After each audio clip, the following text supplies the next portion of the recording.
आज के इस नए एक्सप्लेनर में आपका बहुत बहुत स्वागत है। अक्सर हम सोचते हैं ना कि दुनिया के किसी कोने में हो रही कोई बड़ी घटना या किसी दूसरे राज्य के चुनाव हमारी आम जिंदगी से क्या लेना देना रखते हैं। आज हम इसी को डिकोड करने वाले हैं।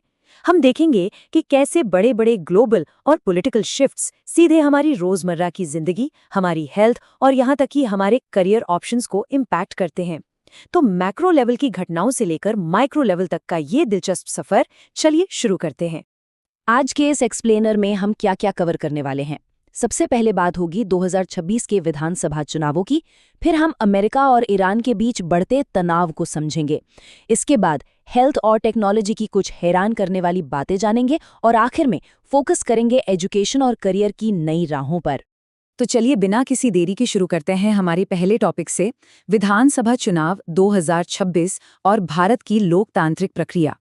इस वक्त देश के 5 बड़े हिस्सों में वोटों की गिनती चल रही है और यकीन मानिए ये कोई छोटा मोटा इलेक्शन नहीं है। एक तरफ असम की 126 और तमिलनाडु की 234 सीटों पर नतीजे आ रहे हैं, तो वहीं दूसरी तरफ केरल, पुडुचेरी और पश्चिम बंगाल में भी काउंटिंग जारी है। इतने बड़े लेवल पर एक साथ चुनाव होना और उनका मैनेजमेंट अपने आप में एक बहुत बड़ी प्रशासनिक घटना है। अब अगर अकेले पश्चिम बंगाल की बात करें तो यहाँ कुल 294 सीटें हैं। इनमें से 293 पर नतीजे आ रहे हैं, लेकिन एक सीट है फॉल्टा। वहाँ चुनाव आयोग ने 285 अन्य बूथों के साथ फिर से रीपोलिंग कराने का फैसला लिया है। ये एक छोटी सी डिटेल दिखाती है कि ग्राउंड लेवल पर इस पूरी चुनावी प्रक्रिया को पारदर्शी बनाए रखना कितना ज़्यादा सघन और कॉम्प्लेक्स काम है। और इसी पश्चिम बंगाल में मुकाबला वाकई बहुत दिलचस्प हो गया है। एक तरफ सत्ताधारी टीएमसी है, जो हर हाल में अपनी सत्ता बरकरार रखना चाहती है, और दूसरी तरफ बीजेपी है, जो शुरुआती रुझानों में बढ़त बनाए हुए दिख रही है। दोनों ही पार्टियों ने इस चुनाव में अपना पूरा जोर लगा दिया है। अच्छी बात यह रही कि भारी सिक्योरिटी फोर्स की तैनाती के बीच बम्पर वोटिंग भी हुई और पिछले चुनावों की तुलना में ये काफी हद तक शांतिपूर्ण भी रहा। अब जरा साउथ का रुख करते हैं। केरल की 140 सीटों वाली विधानसभा में पिछले 10 सालों से लगातार लेफ्ट फ्रंट की सरकार रही है, पूरे 10 साल। अब सबसे बड़ा सवाल यही है कि क्या केरल की जनता इस बार भी उसी 10 साल पुराने ट्रेंड को कायम रखेगी या फिर हमें यहाँ कोई बड़ा बदलाव देखने को मिलेगा। चलिए अब अपनी डोमेस्टिक पॉलिटिक्स से निकलकर जरा इंटरनेशनल मैप की तरफ चलते हैं। हमारा दूसरा टॉपिक है अमेरिका ईरान तनाव और ग्लोबल जियोपॉलिटिक्स। हाल ही में इन दोनों देशों के बीच जो हालात बिगड़े हैं, उसकी टाइमलाइन बड़ी तेजी से बदली है। 28 फरवरी को मिनानिब के एक प्राइमरी स्कूल पर जो हमला हुआ वो बेहद दर्दनाक था, जिसमें 110 बच्चों समेत कुल 168 लोगों की जान चली गई। फिर अप्रैल आते आते इस संघर्ष ने एक नया मोड़ ले लिया, जब खाड़ी में अमेरिकी टेक इंफ्रास्ट्रक्चर को सीधा टारगेट किया जाने लगा। और अब लेटेस्ट डेवलपमेंट 3 मई की है, जहां सीरिया ने हॉर्मुज़ स्ट्रेट की नाकाबंदी से बचने के लिए एक नए एनर्जी कॉरिडोर का ही प्रस्ताव दे दिया है। मतलब ये मामला अब सिर्फ हथियारों का नहीं रहा, ये टेक्नोलॉजी और इकोनॉमी तक फैल चुका है। और इसी भारी टेंशन के बीच यूएस के डिफेंस सेक्रेटरी पीट हेगेसेथ का एक बड़ा ही कड़क बयान सामने आया है, शेम ऑन यू, यानी आपको शर्म आनी चाहिए।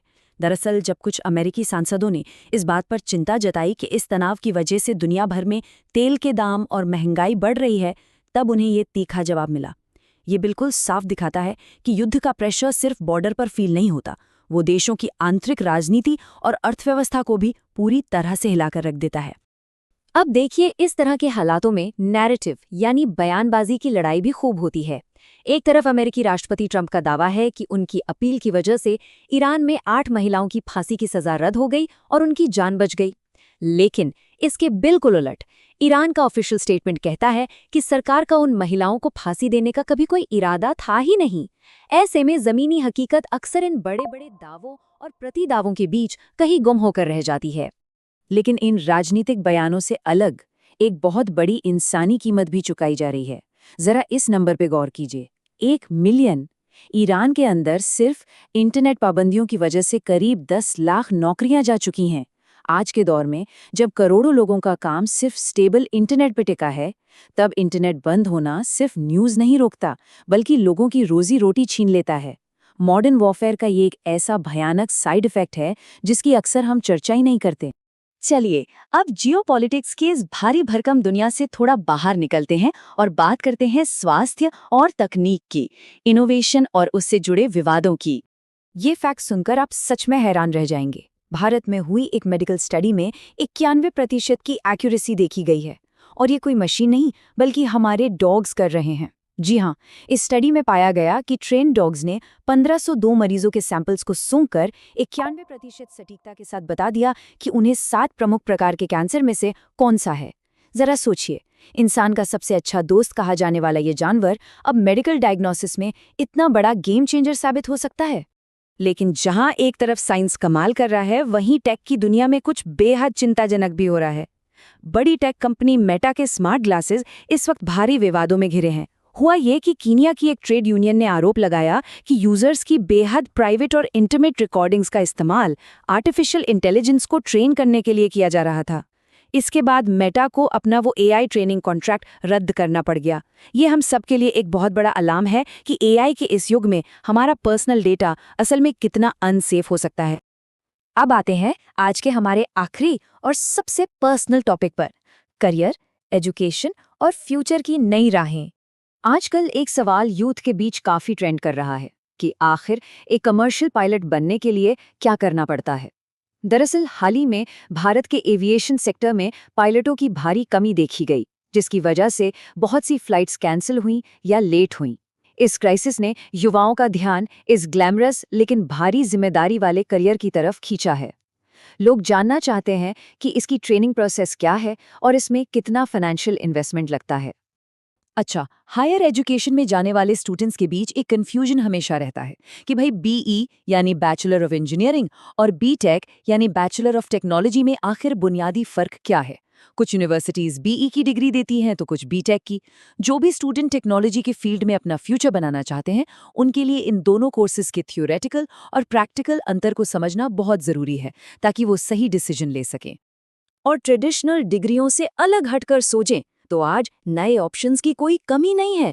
जैसे भारत के शुभांशु शुक्ला ने कमर्शियल स्पेस मिशन के जरिए एस्ट्रोनॉट बनने का एक बिल्कुल नया रास्ता खोल दिया है। वहीं हेल्थ केयर की बात करें तो हमारी 140 करोड़ की आबादी में अभी 39 लाख नर्सेस काम कर रही हैं। मतलब इस फील्ड में स्कोप और डिमांड दोनों बहुत हाई है। इसके अलावा आज के दौर में जॉब सिक्योरिटी देने वाले एआई स्पेशलिस्ट कोर्सेज की भरमार है। और फाइनेंस में जाने वालों के लिए सिर्फ सीए ही नहीं बल्कि कंपनी सेक्रेटरी या सीएस बनना भी एक शानदार करियर चॉइस बनकर उभरा है। तो इन सारी बातों का निचोड़ क्या है? जब ग्लोबल युद्ध हमारी इकोनॉमी को बदल रहे हैं, नई तकनीक हमारी हकीकत बदल रही है और करियर के मायने रोज बदल रहे हैं, तो आने वाले 10 सालों में वो कौन सी स्किल्स होंगी जो आपको सबसे ज्यादा काम आएंगी? क्या वो सिर्फ टेक्निकल नॉलेज होगी या फिर खुद को तेजी से बदलते हालातों में ढालने की क्षमता? इस सवाल पर जरूर सोचिएगा। आज के इस एक्सप्लेनर को हम यहीं रोकते हैं। चीजों को जानने और समझने की ये जर्नी आगे भी जारी रहनी चाहिए। हमारे साथ जुड़े रहने के लिए आपका बहुत बहुत शुक्रिया।